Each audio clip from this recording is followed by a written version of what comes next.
say or even what to think. And then, before our very eyes, still wrapped in grave clothes,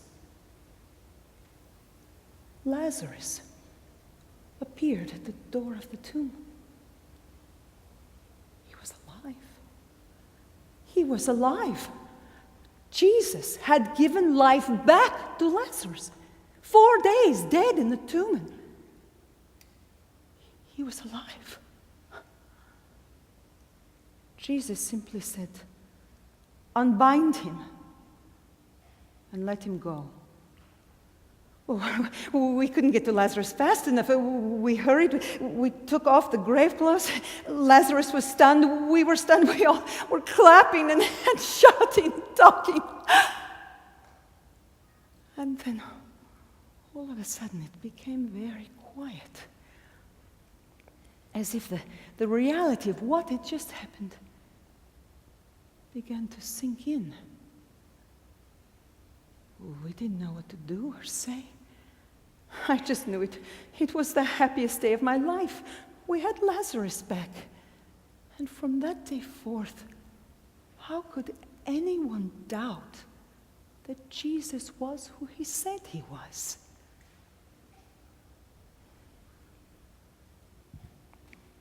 Unfortunately, that was not how the religious authorities reacted. Instead of rejoicing in the power of God, they saw this miracle as a direct threat. And they began to plot to put Jesus to death. You see, they were afraid that everyone would start to follow him now. Little did they know how right they were. If I had known what lay ahead for Jesus, I would never have begun to pray for Lazarus' healing. Soon Jesus was arrested. When we got to Jerusalem, there was talk of crucifixion. How could they say such a thing? How could they do such a thing? Anyone who knew Jesus knew that his whole life was about loving people, helping people, healing people, teaching people. How could they speak of death?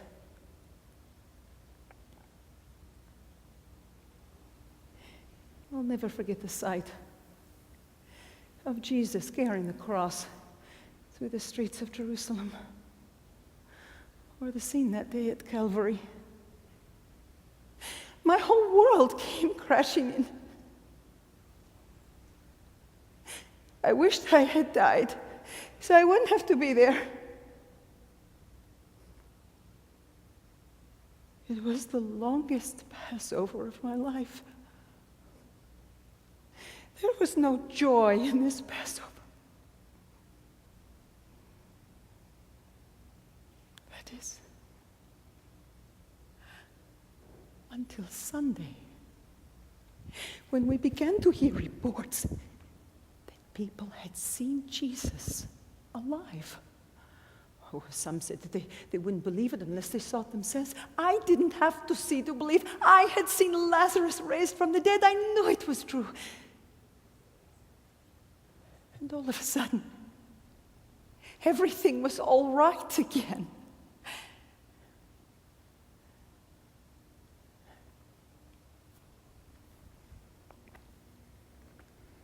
You might remember Jesus rebuking me in the kitchen, and that's all right.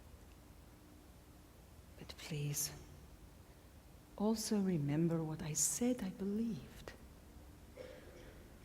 You are the Christ, the Son of God. And please, don't just remember. Claim the life that Jesus has given back to you.